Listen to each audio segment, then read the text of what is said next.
Good evening, everyone, and welcome to another episode of Just Another G.I. Joe Show, episode number 40. Just about how old I'm fixing to be at the end of the month, 40. So that's ironic. But anyways, Fred is not with us today. Today's his mother's birthday, and then he was going to a wedding, I believe he said. Dakota said he might jump on, or he said he would be, actually, so I'm assuming he fell asleep. And then right now I have our guest here, Mike McCoy. How you doing? Hello. Doing great. How are you? Doing great. I'm glad we got you on. You are fixing to have an event coming up next month. So basically, just tell us about how CoilCon got started, why you do it, how you do. Just give us the 50-cent brochure of it. Sure. CoilCon started 9 years ago, and even before we started with CoilCon, we started just as a group of fans loving G.I. Joe. So we get together, we'd meet in toy stores. I actually used to work at Toys R Us. So I worked for Toys R Us for 14 years. So that's how I met a lot of my fellow Joe fans. But we'd meet in toy stores. We'd get together, have some cookouts, and then eventually we decided we wanted to build it a little bit, just get some more people together. So 9 years ago, we had our first CoilCon. That was over in Kokomo. And just got a bunch of Joe fans together. Started out as a cookout with about 30 to 35 people there. Had a couple vendors. And every year since then, we've just continued to grow it. This is our 9th year doing it. Got a big show planned for October 20th of this year. And this year we're going to blow it out of the water as far as building it. We're really excited about it. Just really good time with fellow fans getting together and with love of G.I. Joe. Okay, so you started 9 years ago, and now is it just you? Or you have a partner who helps you with all this? Right now, it's myself and John Cremian's doing the convention, but we've had numerous people doing it. James Kavanaugh is very instrumental in helping us with the convention. A few years ago, we had a lot of the Indianapolis people doing it. Gary Godso, Mike Arizari over in Missouri, he was an integral part of it. As we moved closer to Dayton, John and I and James really took ownership of it, and we've kind of carried the torch as we want to continue to get Joe fans together and continue to grow the brand. Now, looking at the website, which is coilcon.com, tickets are still available, correct? Yes, the tickets that we have available, those are if you want to buy the exclusive set. We have a 5-figure exclusive set this year. It's an O-ring style set, Scarab Strikes. It's done by Red Laser's Army. Wanted to go back to the vintage O-ring style, get a lot of the O-ring fans back into the collection. So those tickets are still available. Anybody that buys a figure set, either carded or loose set, if they come to the show, they get free admittance to the show. If you don't want to buy a set, which is fine, we still have general admission tickets available at the door. It's $5 for a general admission ticket from 10 to 4 a.m. And we do have early bird admission at 9 a.m. and that's $10. And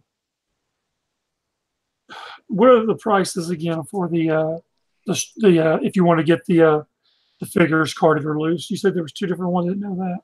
Yes, there's a loose set for $60, and like I said, that does include admission into the show. We also have non-attendee sets, so you can also buy a non-attending set.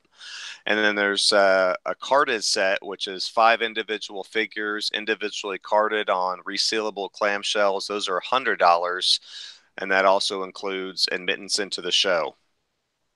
Now, is that available for non-attendees as well, or just for attendees? It is available for non-attendees. And something that we did different this year is that we wanted to, really make a big deal about coming to the show. So this year we also had a Coil Club Officers Club set, which would get you a 5 carded figure set, a 3 lithograph poster set done by John Jett, If you haven't seen John Jett's work, it's amazing. He's got a 3-figure poster set, a limited edition Coil Club dog tag polo shirt, mini comic, and then also we have, for the first time this year, we're doing the show on a Saturday, so we have a dinner at the hotel after the show. Okay. Now looking here, there in the figure set here, there are 3, looks like trooper builders here. Yes, there's 3 Coil Sidewinder officers. Okay. The very first exclusive figure that Coil Club did for their CoilCon was a Coil Sidewinder. So we wanted to bring that figure back and do it in an O-ring instead of a modern version. So you get 3 Coil Sidewinder troopers, you get a Coil Sidewinder officer, and then for the first time, Red Laser's Army is doing a female figure, and that is Scarab, and she is the leader of the Coil Sidewinders. Okay. And then the pictures here I'm looking at would be the lithographs you were talking about? That's actually the card art. John is still working on the actual lithographs.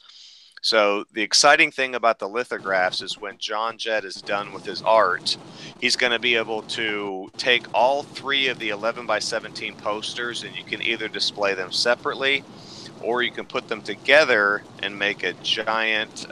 It'd be a 30. I guess it'd be an 11x33 poster set. Okay. Let's see what else we got here. Now, there's also going to be, there's actually quite a bit going on here from what I've been reading up on after we started talking, is that you're going to have exclusive comic covers? Yes, Roma Collectibles, in conjunction with Broken Icon Comics, they're doing a 3-set limited edition IDW number 256 from G.I. Joe Real American Hero.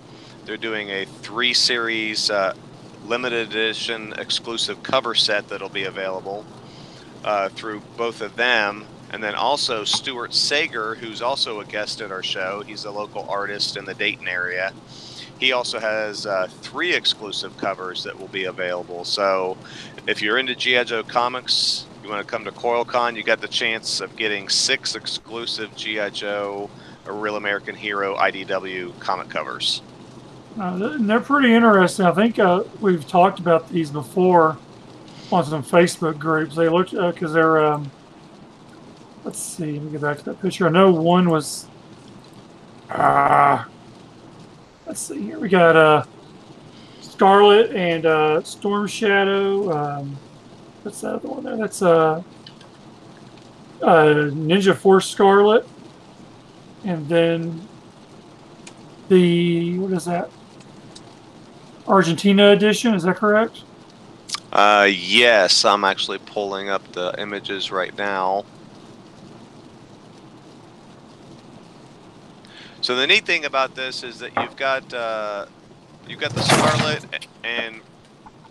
Scarlet and regular Storm Shadow. That's the highest printed exclusive of the 3, and then you've got Glida and Red Satan.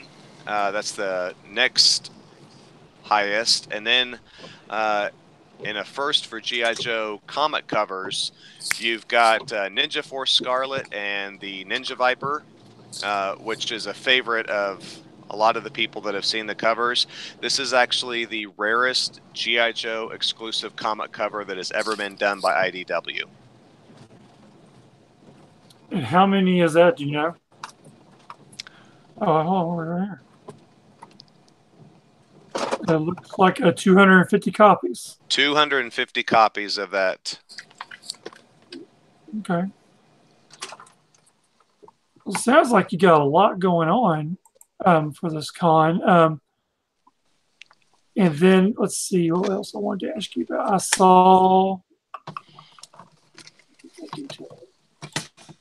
Adam Ritchie's was one of your special guests. Will be there in attendance.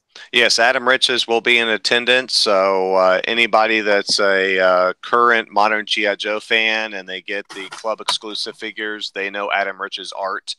Adam does the figure art for all the covers for the FSS figures, so he will be in attendance.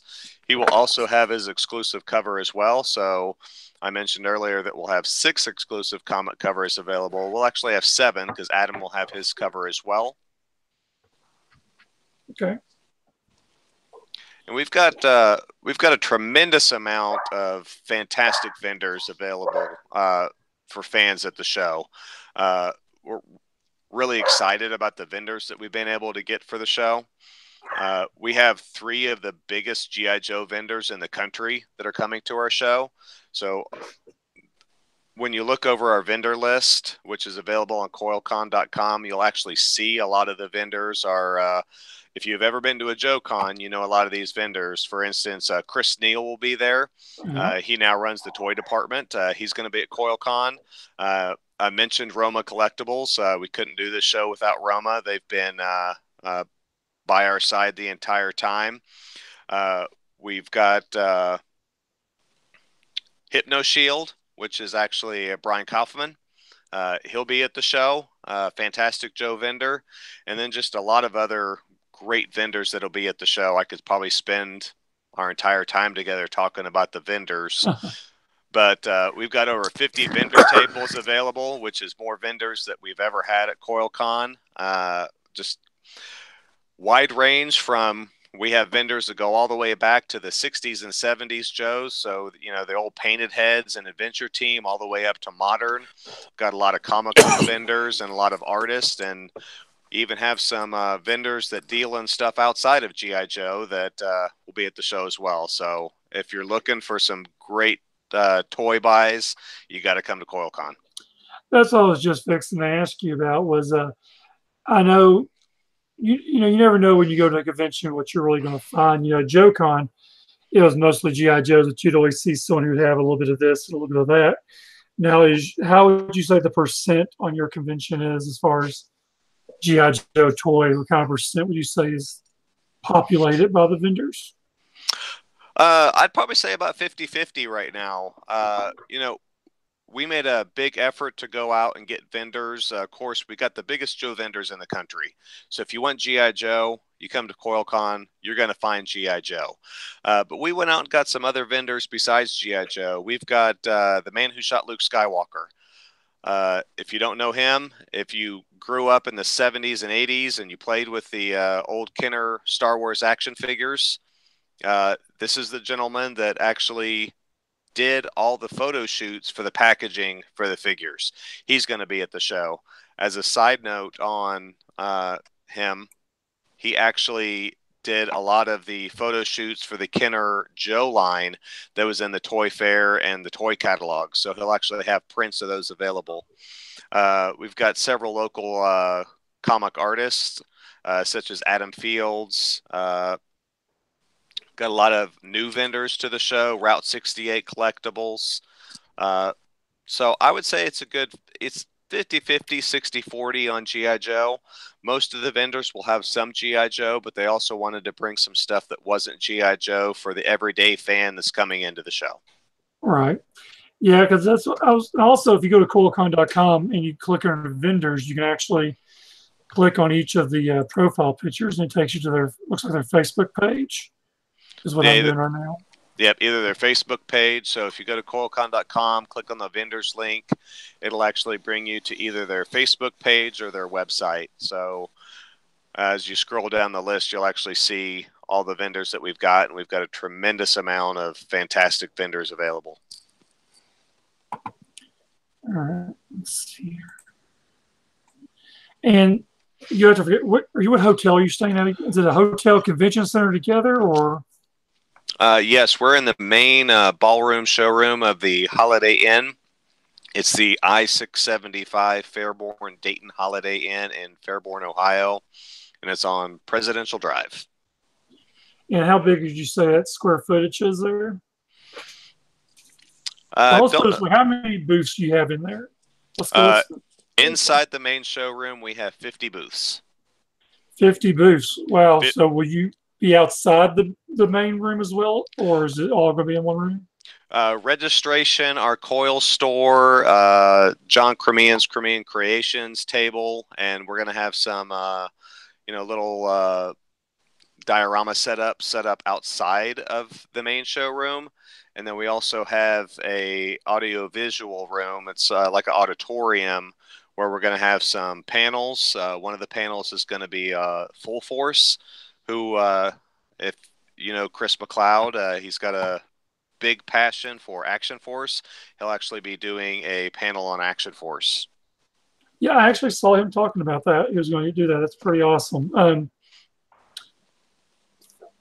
Well, I guess you, John, you finally got stopped and able to tune in. Yeah. Well, tell me, what drives y'all to do this? I mean, you started off as a get together, but you got into doing the convention, and here you are 9 years later.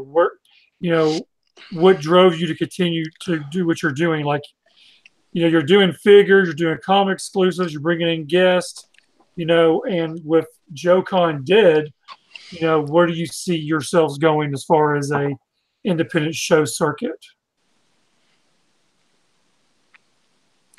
Is that for me? Either one of y'all or both of y'all can actually chime in on that one, actually. Go ahead, Mike.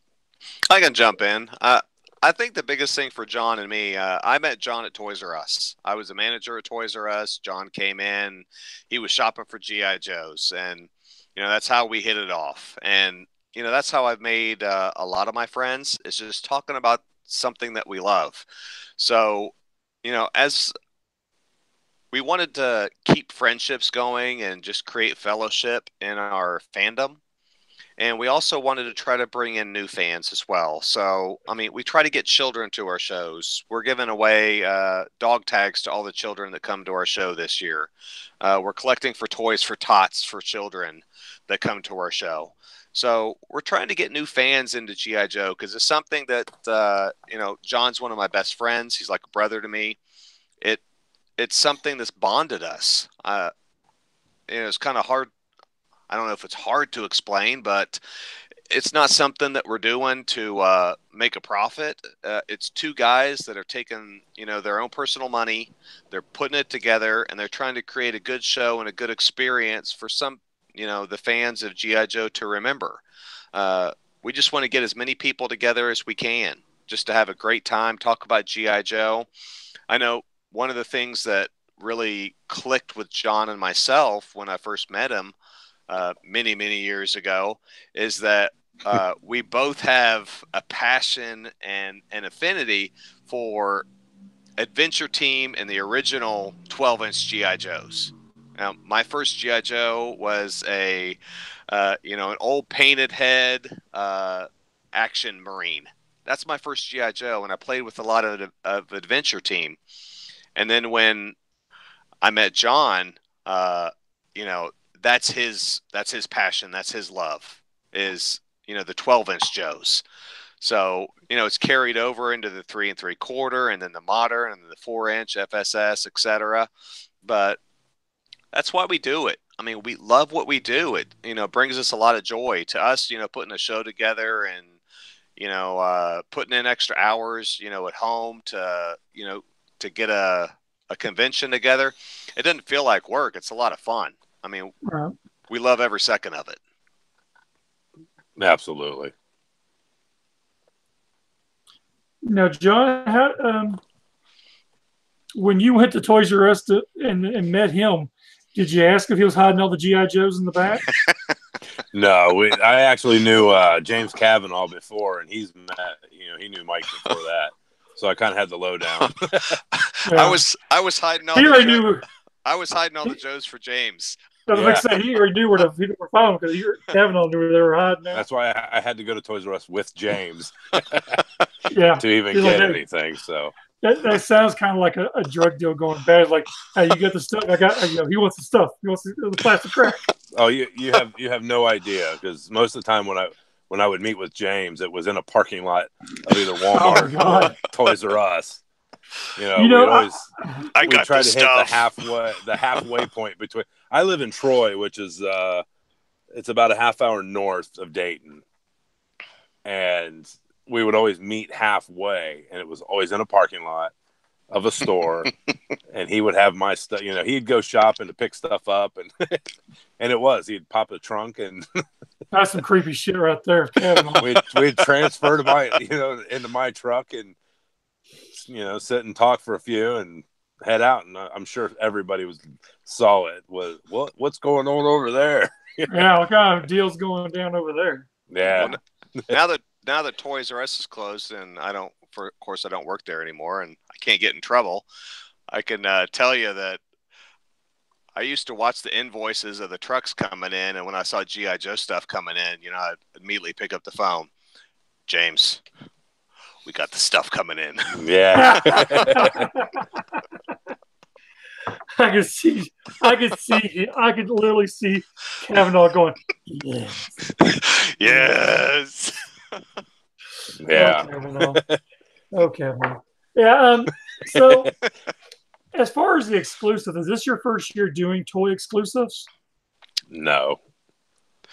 This is the first year, though, that we've had exclusives manufactured. So correct. These are yes.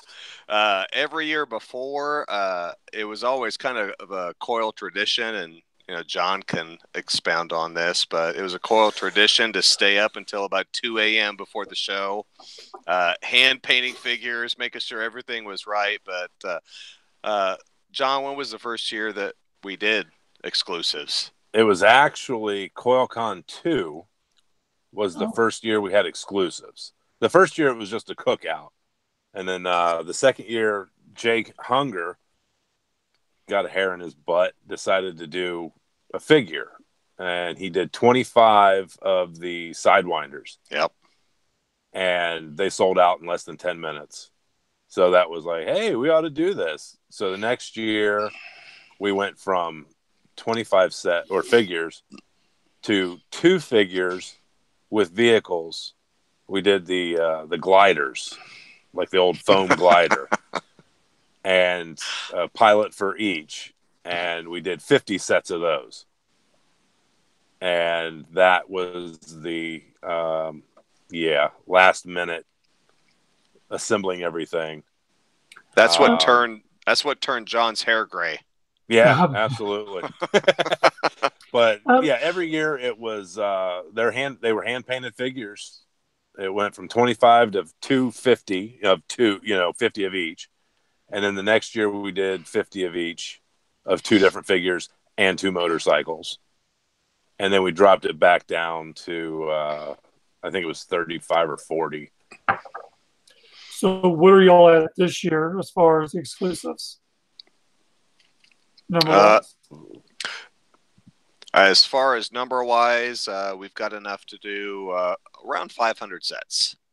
Wow. So your expectations are at least 500 Joe fans for sure who want to buy the sets. Yep. And how are your pre-sales going right now and all that?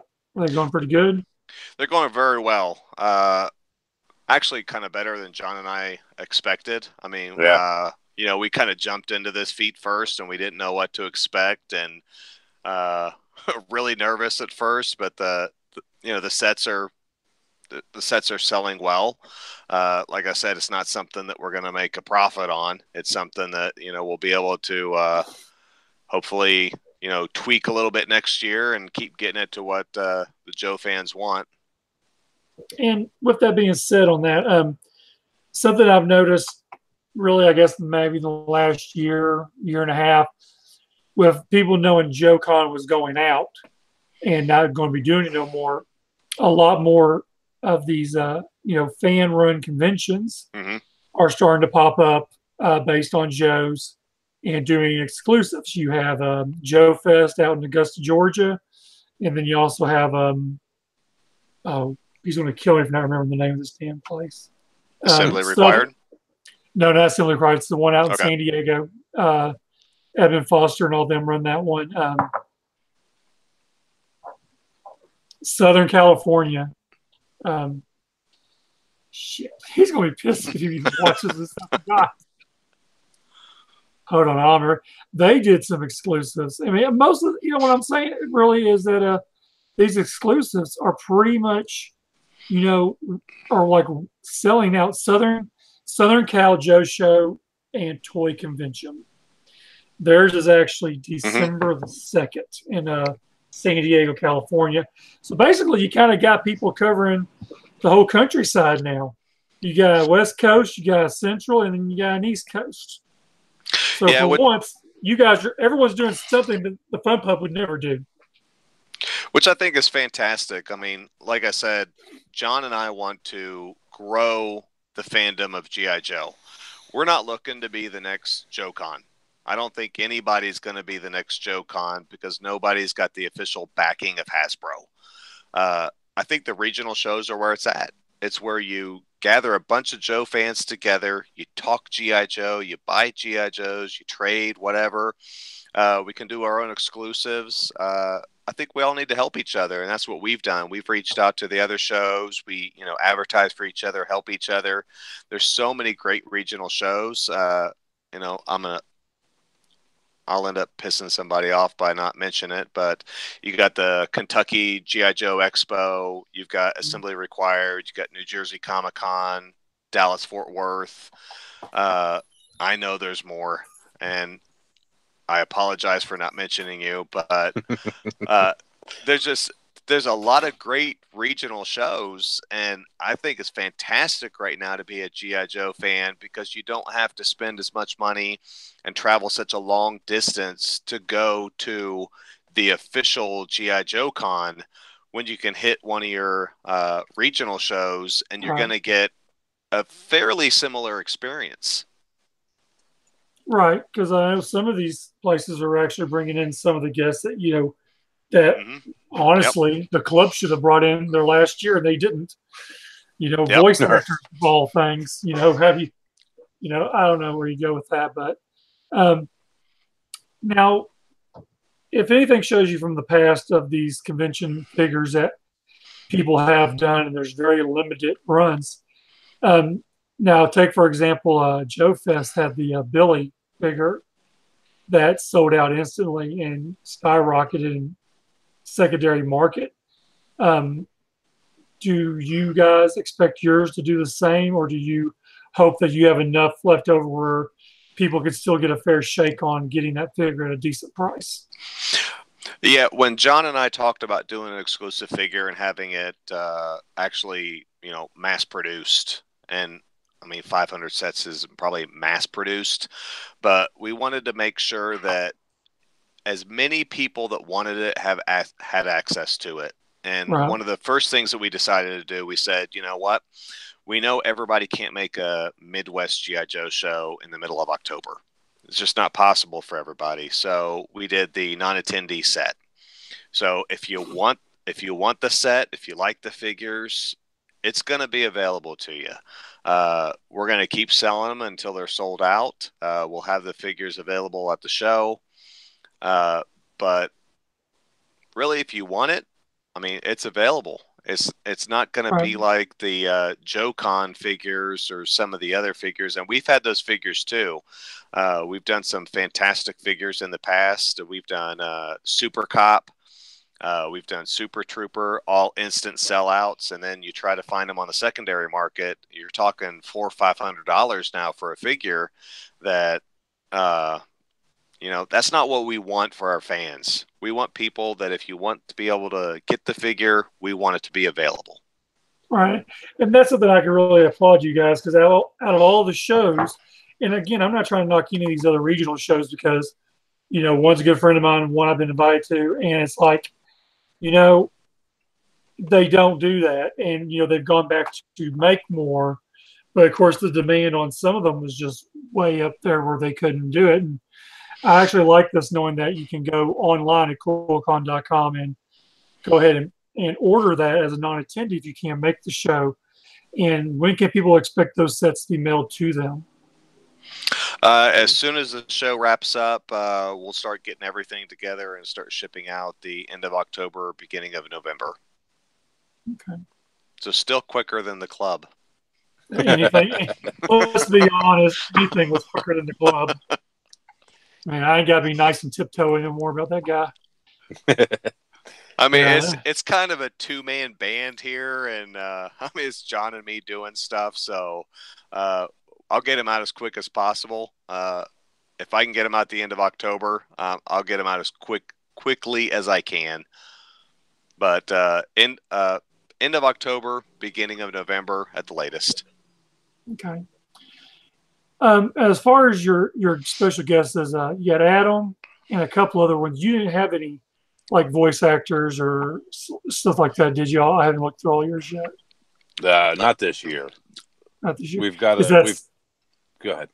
Is that something y'all would consider doing later? Oh, absolutely. We've reached out to a couple of them and got them lined up, tentatively for next year. But this year, we're just going one step at a time. Right. Yeah, we're definitely going to go big next year. Like I said, more people we get to our show, the more we know it's going to be a success. But we've already reached out to several kind of Joe celebrity names. Mm-hmm. So we've got them lined up for next year. And what was I going to ask? I'm looking here. I'm trying to read your website at the same time. Sorry.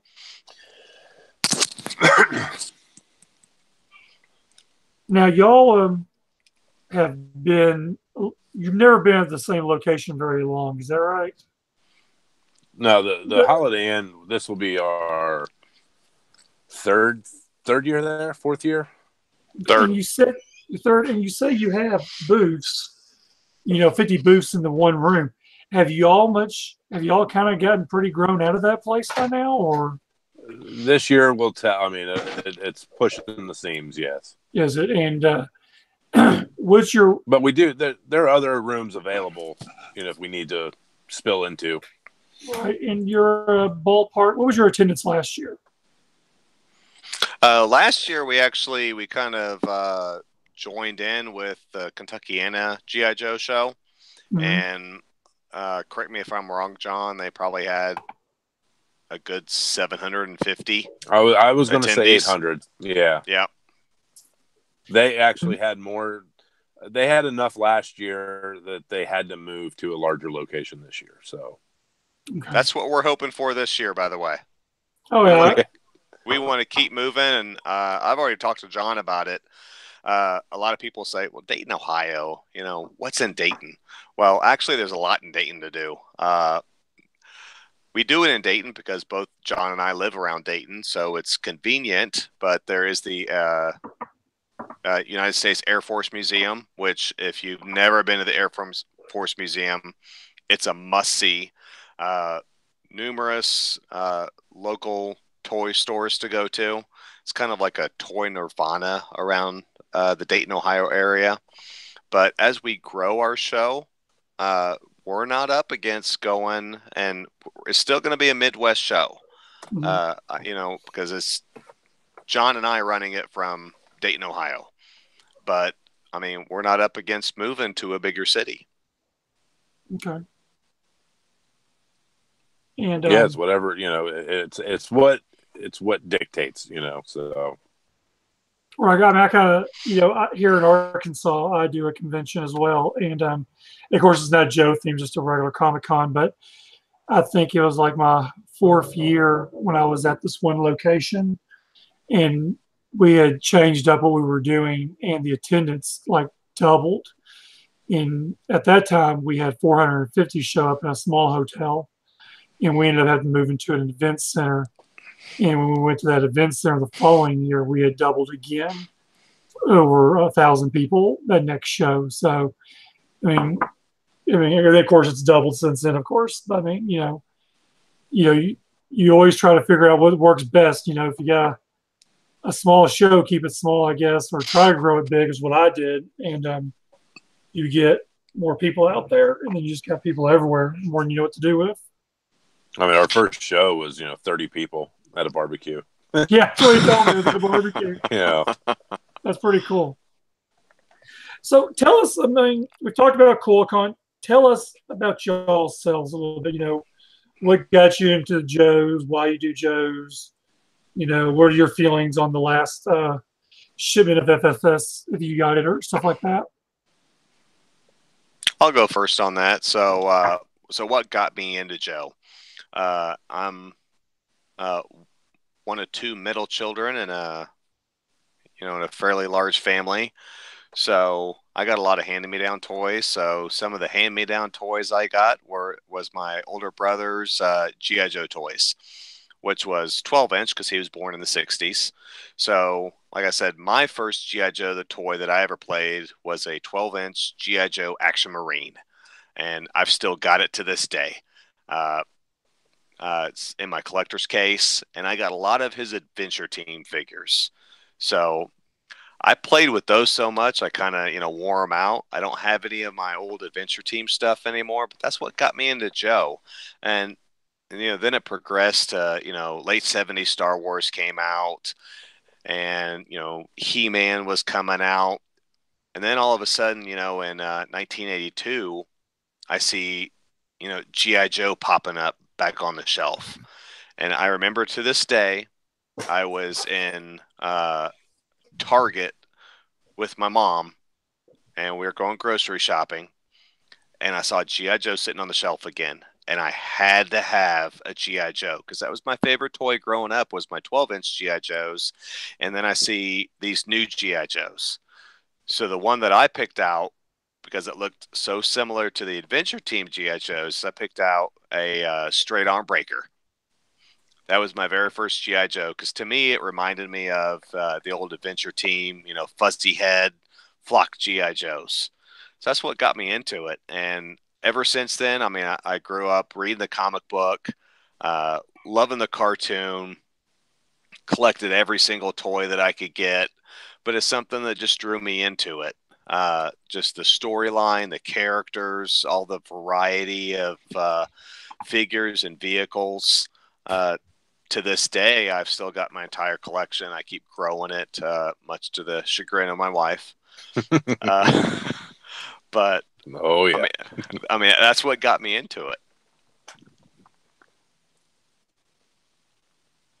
Go ahead, John. I can say that. All right, my turn. Your turn. What got me into G.I. Joe was, being born in the early 70s. I remember Christmas 1975.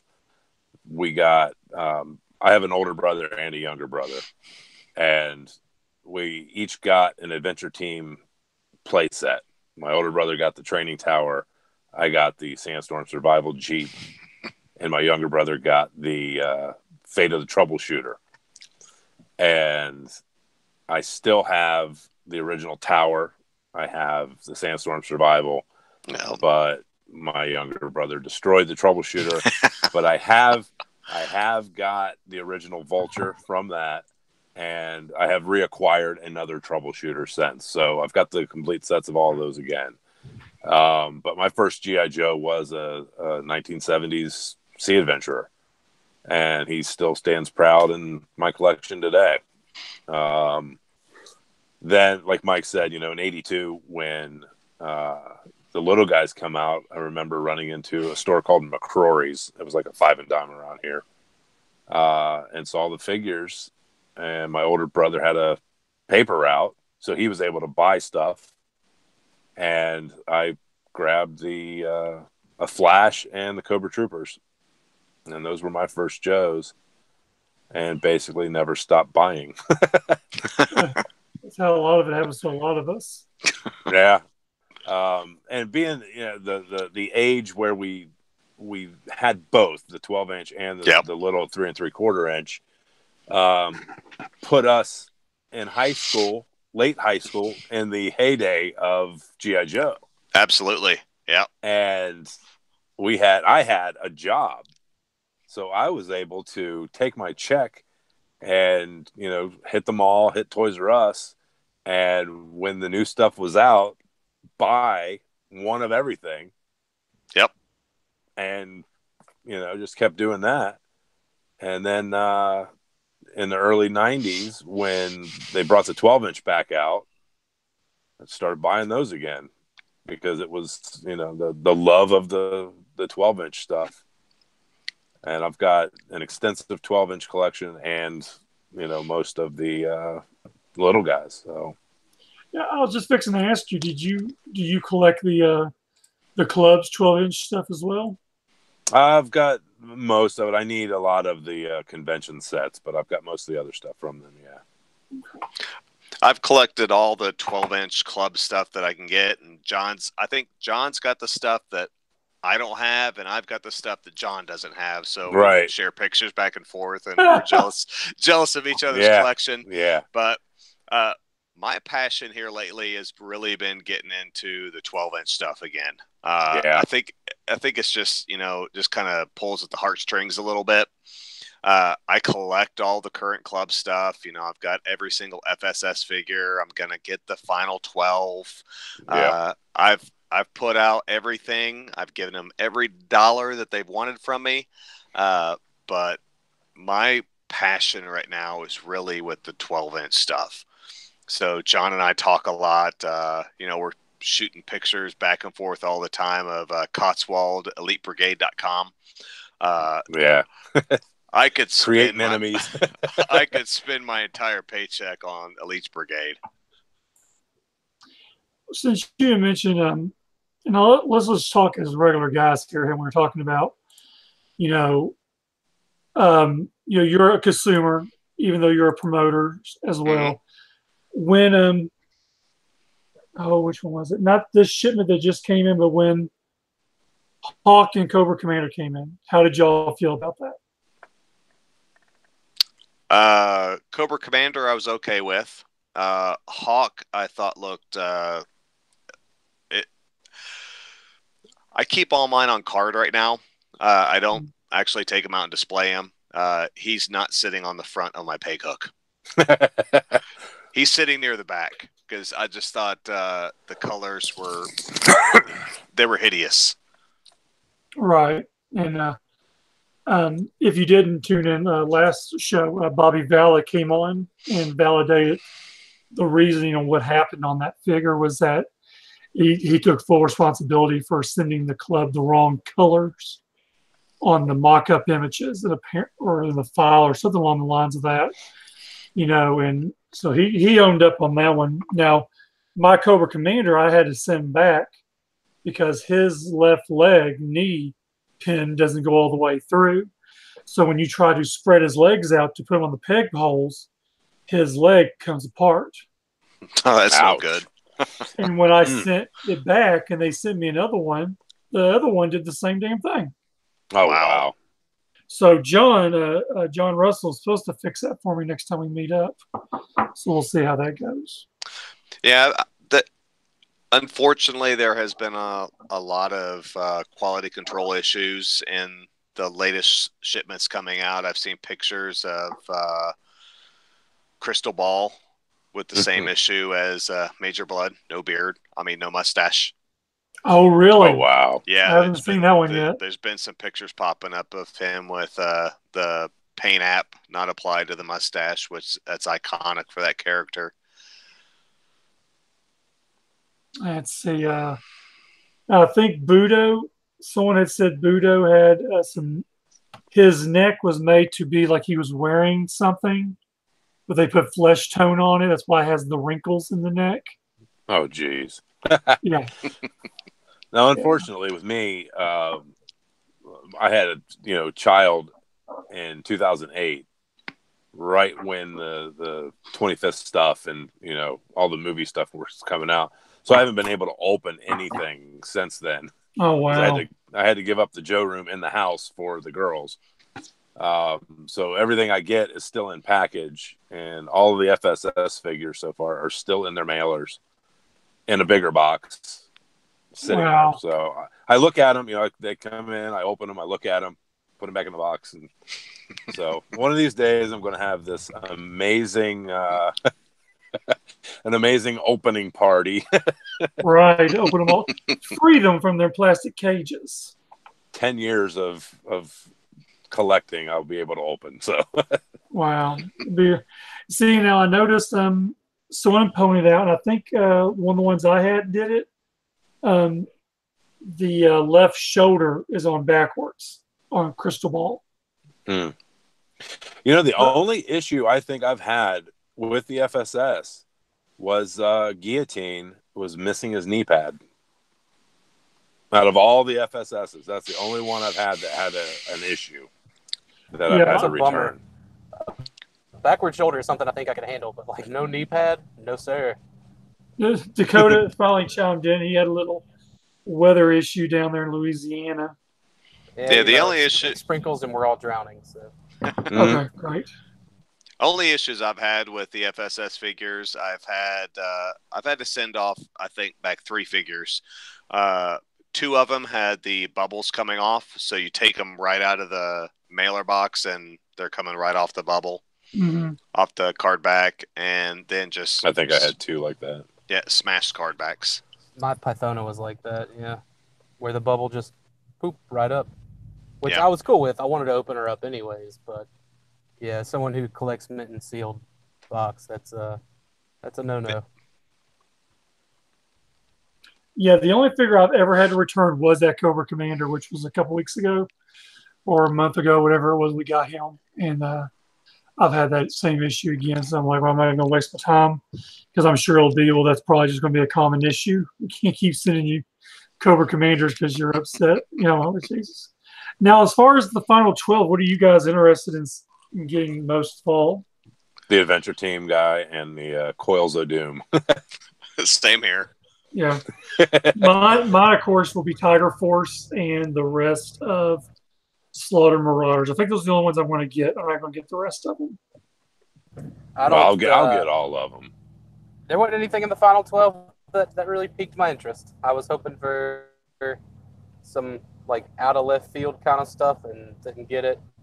And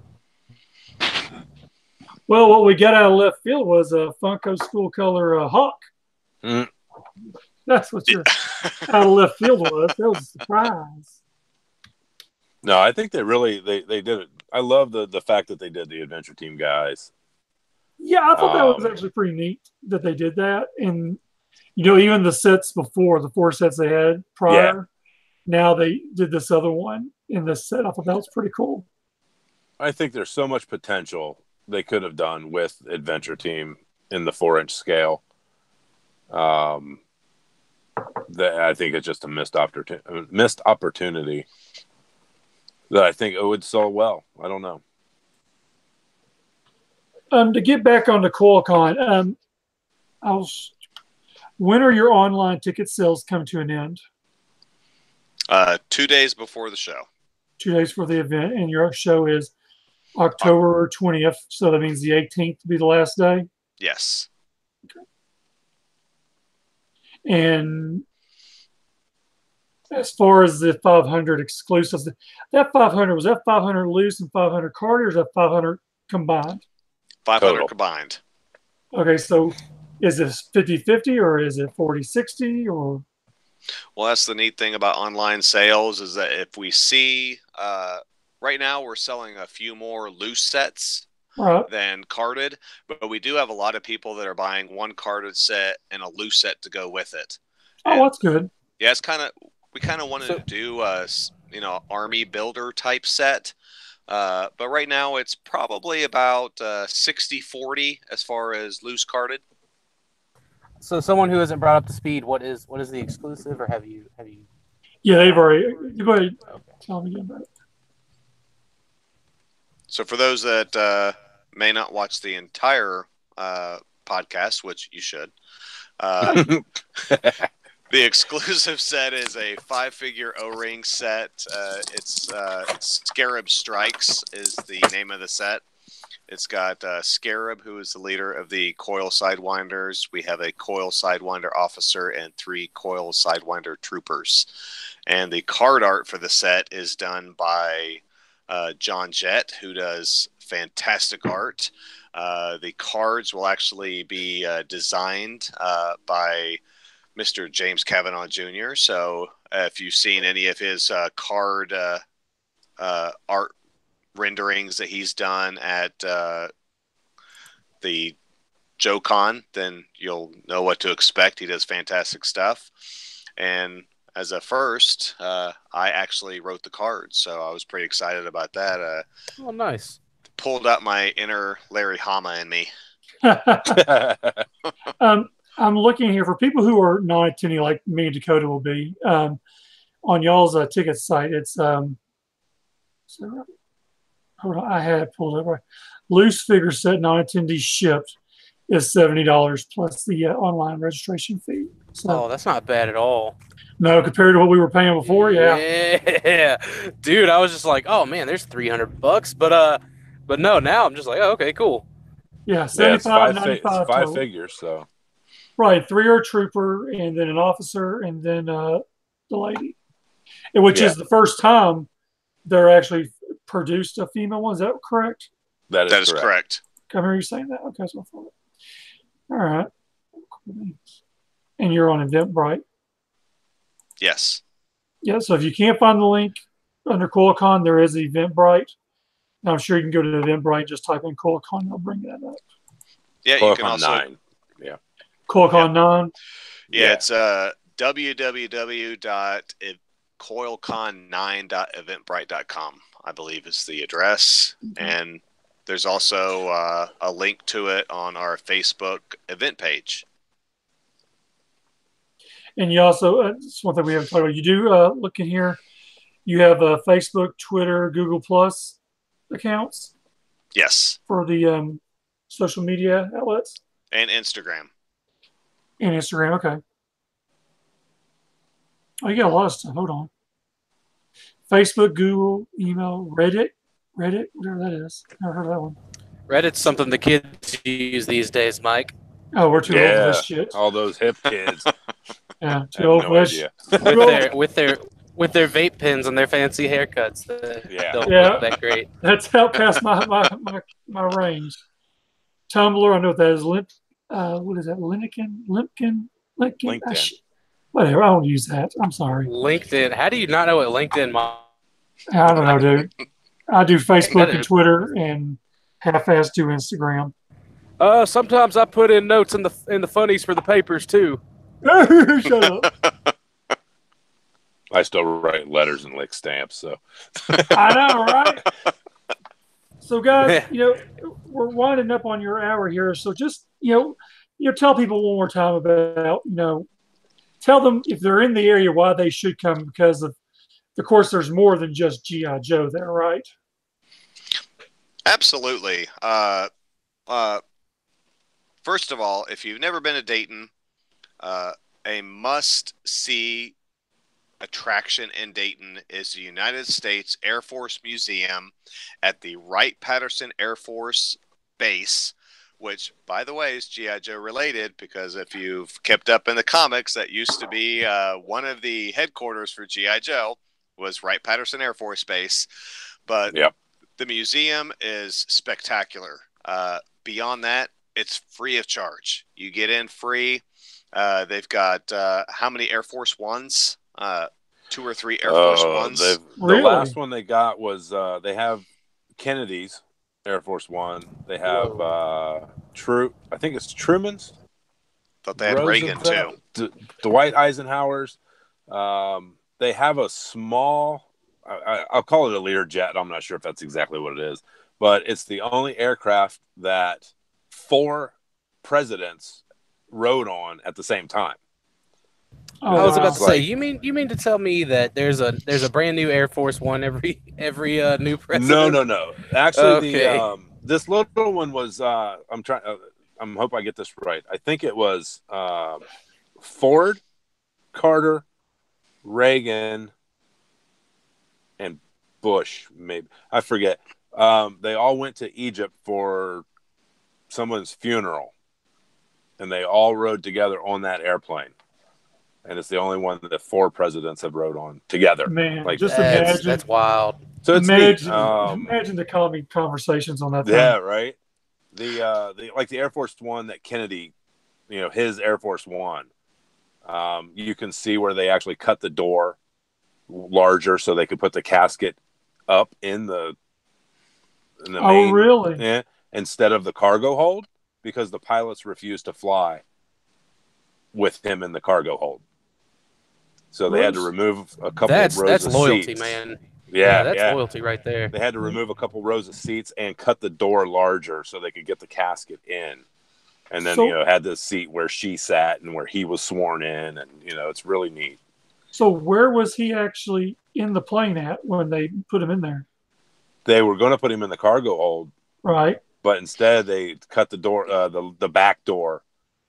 And right inside the back door, like I said, they had to remove a couple rows of seats to set the casket there. Wow, that's pretty awesome. Because the pilots would not fly with him because they said he's not cargo, he's the president. Right. Wow, that so is it's awesome. amazing. That museum is. They just got the Memphis Belle, didn't they? Yes. Yeah, got it. You could spend an entire day at the Air Force Museum and still not see everything that you wanted to see. It is that spectacular, and it's free. Beyond that, in the Dayton area, like I said, Dayton is a toy nirvana. You've got the toy department. You've got Game Runners Ohio. You've got Bell Book and Comic, Mavericks Comics. The Mystery Shop. You got the Mystery Shop. You got Route 68 Vintage Toys and Collectibles. Mike's Vintage Toys. Mike's Vintage Toys. There's just so many things that if you're a toy collector, you could spend an entire weekend in Dayton and not hit everything. And we've got some pretty good restaurants and food too. Wow. Top it all off, then you got CoilCon on Saturday. We got a nice dinner afterwards. You can make an entire 3-day weekend out of it. Come in Friday, spend Saturday, Sunday. You could have a fantastic weekend. Everything is also family friendly, which is great. So you can bring the entire family with you. Andy, so your show's just 1-day show, Saturday only? Saturday only. Yeah. Have you all thought about pushing it out to a Sunday? We would, yes, that's something that we definitely want to do. Like I said, it just all depends on attendance and if we can support it. I understand that totally on that. Like 2 years ago, we did a kind of a 2-day show. We did a day at the museum and then a day at CoilCon. Oh, that's cool. So for the people that came in, we all got together as a group at the museum and went through it together and do a dinner the night before it. The last one was at Permane Brothers. Mm-hmm. So yeah, there's other activities that we do as Coil related stuff, and not just the show, but right. Well, that's pretty cool. It's pretty neat to have. Knowing that it's free is a pretty good deal because I remember we didn't go to an Air Force base. We went to somewhere in Florida. We went a couple of years ago when we were in Disney, I think, and we had to pay to go in it, but it was some kind of had all kinds of airplanes in it and stuff of that nature. It was right there at Alabama and Florida. I can't remember the name of it now. Saved my life. But it's pretty cool to get to see stuff like that. We also have several Joe meets going on that are taking place at Coil. Trader PX is doing a meet. The Rec Room / Joe Fest is also doing a meet at our show. And we got, what else we got, John? We got Joe Ohio and Toyz Ohio are doing a meet at our show. Yeah. So, it's going to be bringing them in. It's going to be a fantastic weekend. Just get a bunch of fans together, and we're going to just together enjoy our love of G.I. Joe. Okay. I know if Fred was here, this would have lasted a little bit longer. So, with only being a solo show tonight, we're going to call it for the night. It looked like Dakota fell off. They were having some weather issues down there in Louisiana. But, guys, tell people where they can find y'all at on social media, so they know. Yes, you can find us. First of all, you can find us at www.coilcon.com. On Facebook, you can find us if you just type in CoilCon. It'll come up as 2018 CoilCon Midwest G.I. Joe Toy Convention. And you can find us on Instagram and CoilCon at CoilCon. Great. And also, 2 weeks from today, our next show, episode number 41, we will have on John Anderson, who is actually he's an actor, actually. I met him at JoeCon. He's done some work as far as He's been in Stranger Things, Tag, Star Wars: The Last Jedi, and what was that one movie? Guardians of the Galaxy Volume 2. He was actually at Joe Con. We met. We've talked before, even before Joe Con. And we're going to have him on and talk with him. And, you guys can find me everywhere as Justin Nerd G.I. Joe Show. Dakota, who lost signal, you can find him everywhere. It's Primal Sabbath. And Fred, you can find him everywhere. Joe Battleline, but you will not find him doing any toy reviews lately because he's gotten really slacked on that lately. I don't know what his deal is. I had to get my 2 cents in real quick. And to Fred's mom, today is her birthday, so I hope she had a good birthday.